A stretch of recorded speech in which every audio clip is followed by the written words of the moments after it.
Glória ao nome do Senhor Jesus. Esdras capítulo 4, vamos ler a palavra de Deus. Quando os adversários de Judá e Benjamim ouviram que os que haviam voltado do cativeiro estavam reconstruindo o templo ao Senhor, Deus de Israel, aproximaram-se de Zorobabel e dos chefes de famílias e lhes disseram: deixe-nos ajudar na construção, porque buscamos o mesmo Deus que vocês buscam. Já temos oferecido sacrifícios a ele desde os dias de Esar-Adom, rei da Assíria, que nos fez vir para este lugar. Porém Zorobabel, Jesua e os outros chefes de famílias de Israel responderam: vocês não têm nada a ver conosco na construção do templo ao nosso Deus. Nós mesmos sozinhos vamos construí-lo ao Senhor Deus de Israel, como Ciro, rei da Pérsia, nos ordenou. Então o povo da terra começou a desanimar o povo de Judá, perturbando no trabalho de construção. Contrataram conselheiros para frustrar o plano deles. Fizeram isso durante todo o reinado de Ciro, rei da Pérsia, até o reinado de Dario, rei da Pérsia. No começo do reinado de Assuero, escreveram uma acusação contra os habitantes de Judá e de Jerusalém.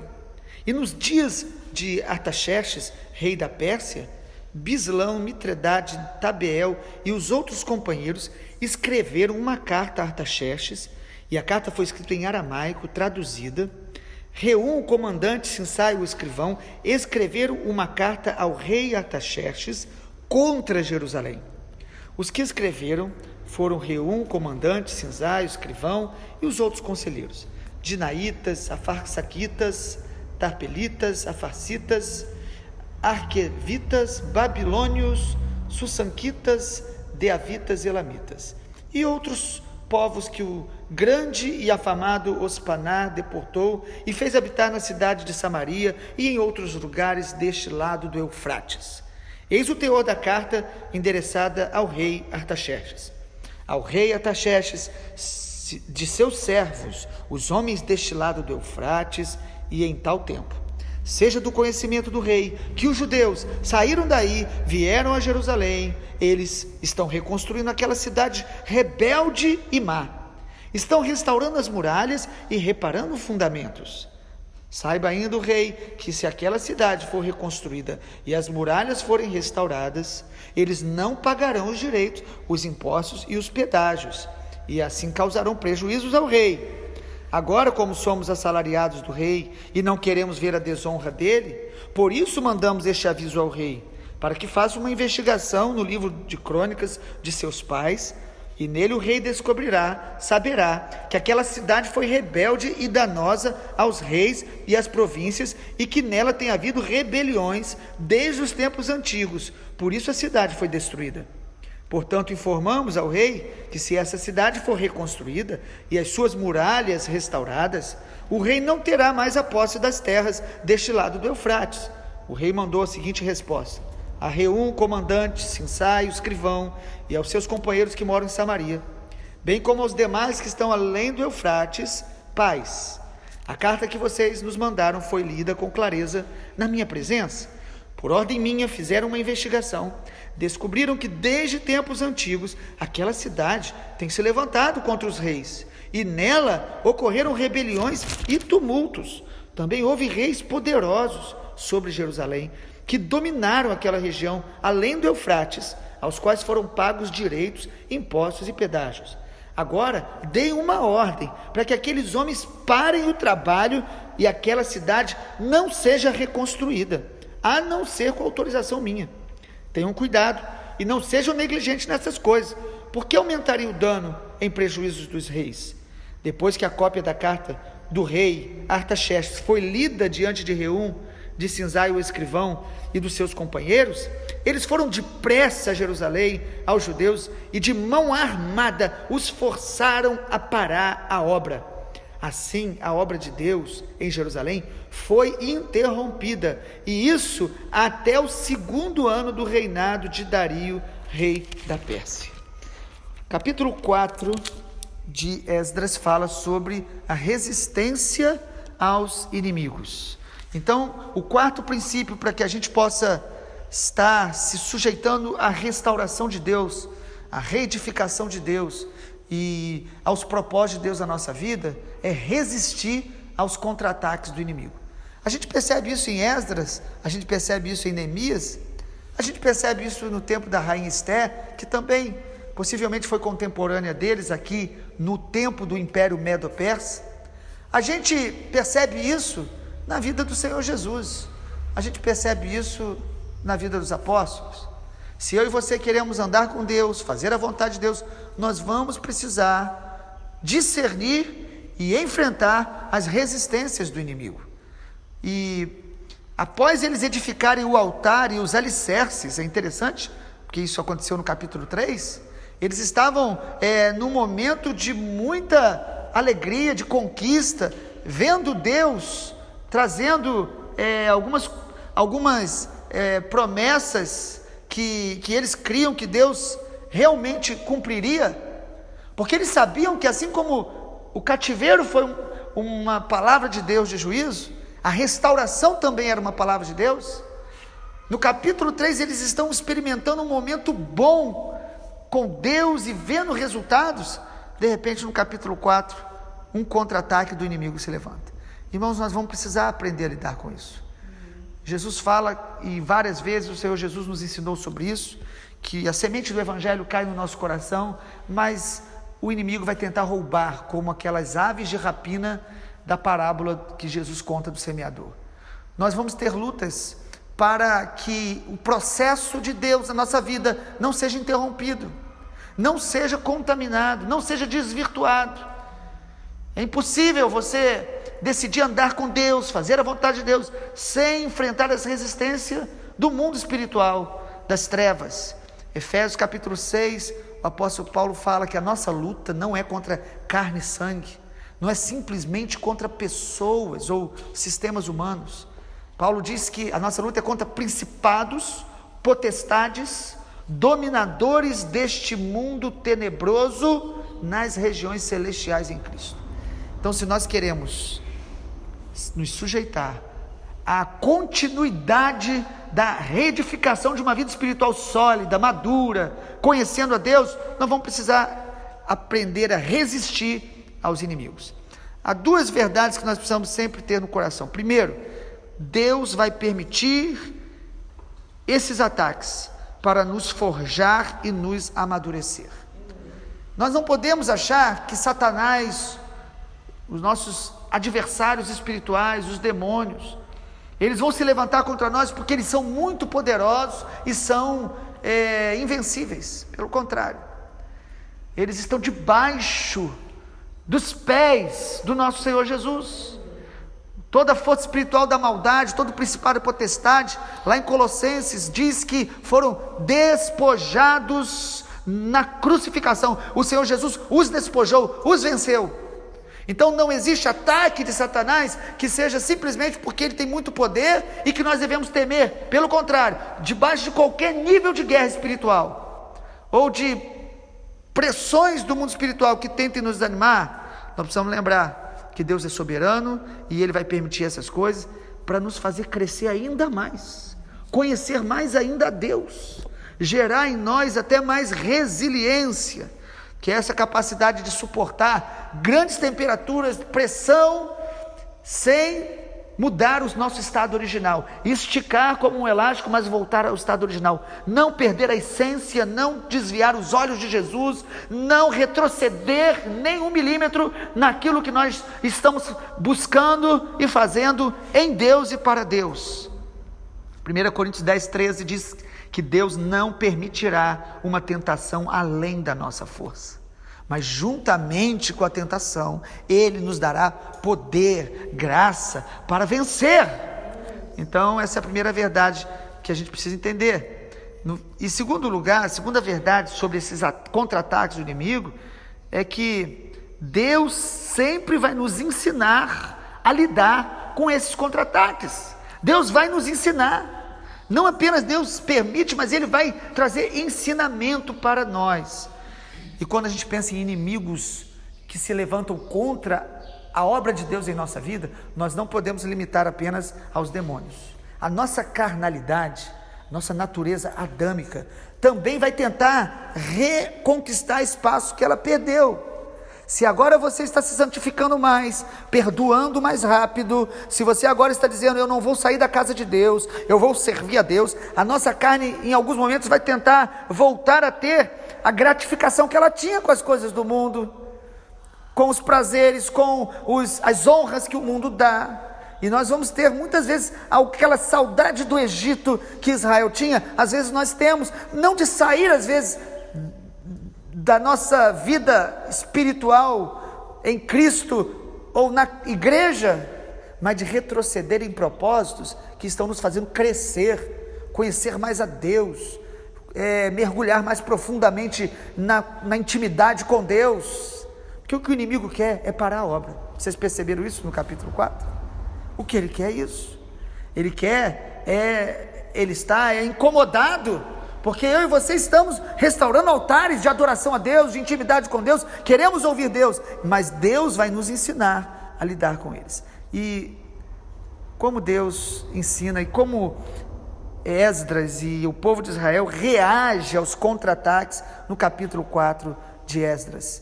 Os irmãos lembram que pelo menos 50 mil judeus voltaram para esse propósito de reedificação. A maioria ficou na Babilônia.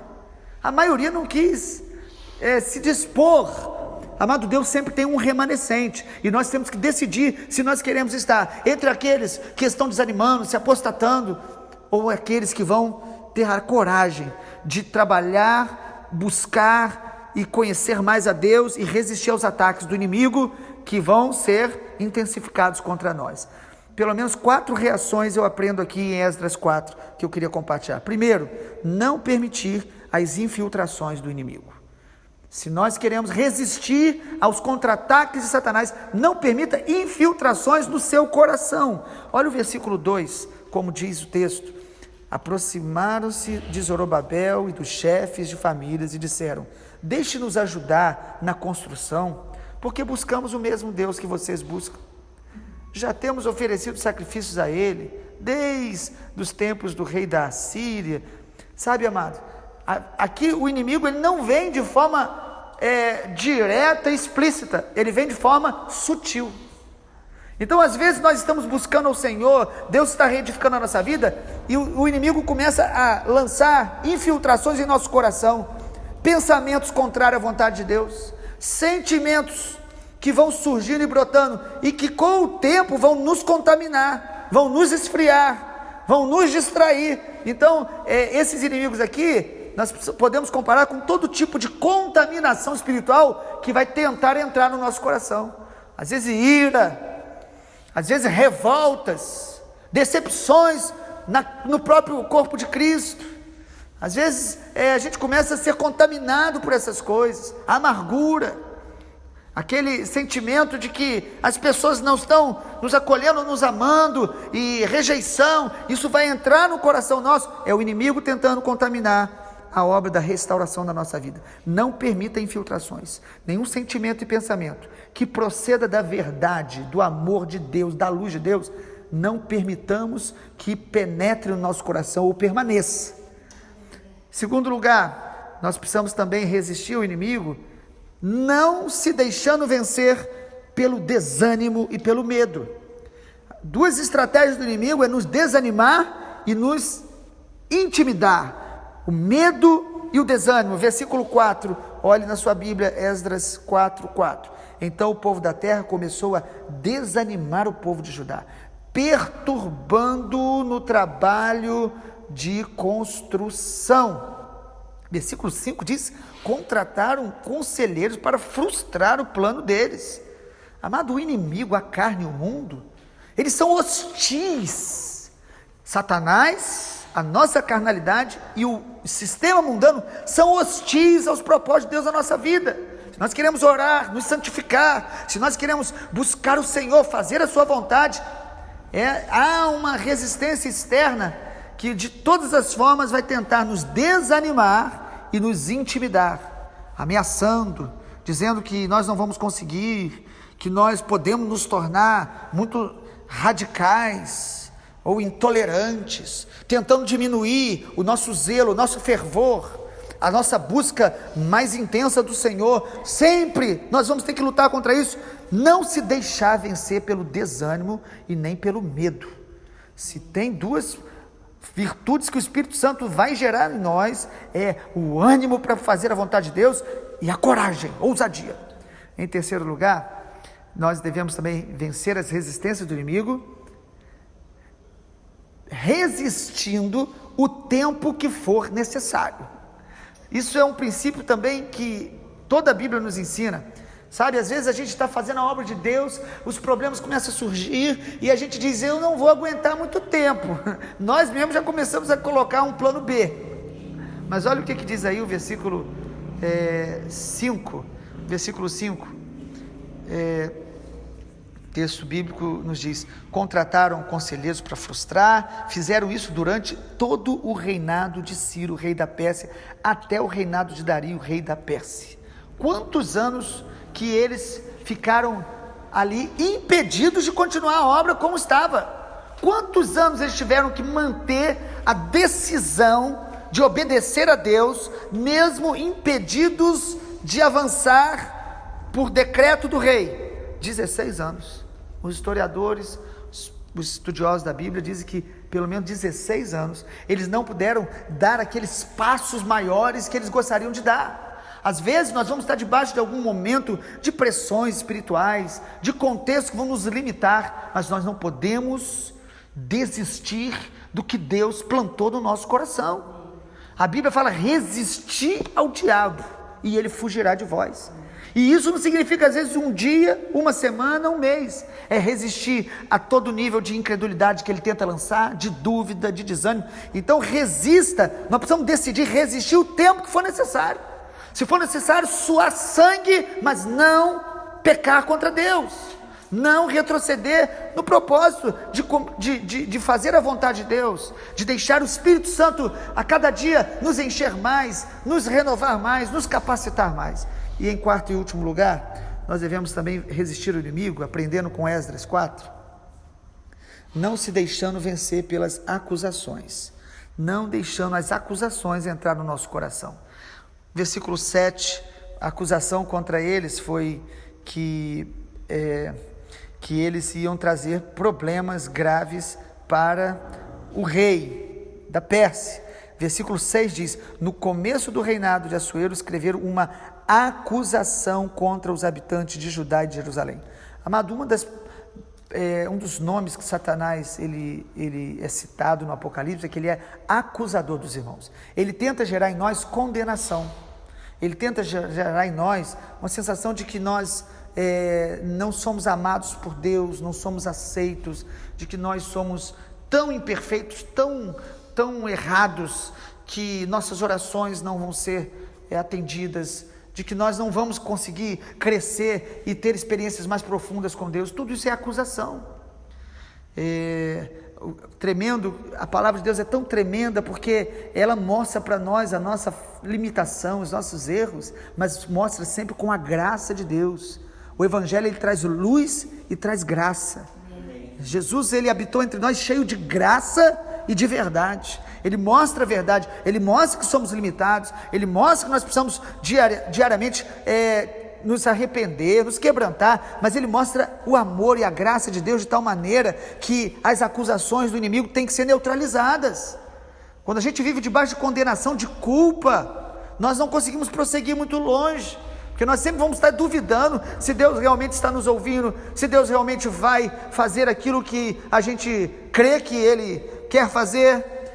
O inimigo, quando ele percebe que a gente não vai parar, que a gente está crendo na obra de Deus na nossa vida, ele vai tentar trazer acusações, para que a gente seja paralisado por elas.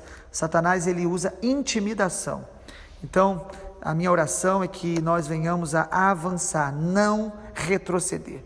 Há momentos, então, que essa resistência de Satanás precisa ser vencida, ou pelo menos resistir a ela, simplesmente orando, jejuando e mantendo uma resistência moral, não retrocedendo na carne, nas obras do pecado na nossa vida. Deus ele permite muitas vezes esses ataques até para nos amadurecer, para a gente não se acomodar e achar que agora nós estamos fazendo a obra de Deus, e está tudo muito bom, não precisamos vigiar mais. Deus está no controle de tudo. Reúna suas forças, reaja e não permita que os contra-ataques do inimigo paralisem você. Continue buscando a palavra, obedecendo a Deus. Às vezes nós temos que obedecer a Deus durante muito tempo, sem ver resultado nenhum aparente. Mas Deus está trabalhando em nosso caráter, em nossa resistência, em nossa fé, em nossas motivações, porque quando a gente faz a vontade de Deus e não tem o resultado imediato que esperamos, Deus vai tratar com as nossas motivações. Se a nossa motivação for fazer a vontade de Deus, agradá-lo, a glória dele, nós vamos continuar fazendo, porque nós não estamos buscando os resultados, nós estamos buscando a presença de Deus. Vamos orar. Pai, nós queremos te agradecer, porque o Senhor já começou a boa obra na nossa vida. O Senhor nos deu o teu Espírito Santo que habita em nós. Pai, obrigado porque nós temos o Senhor em nossa vida, o Senhor Jesus, o nosso mediador. E ó Deus, aquele que começou a boa obra, a tua palavra declara, vai completá-la até o dia da sua vinda.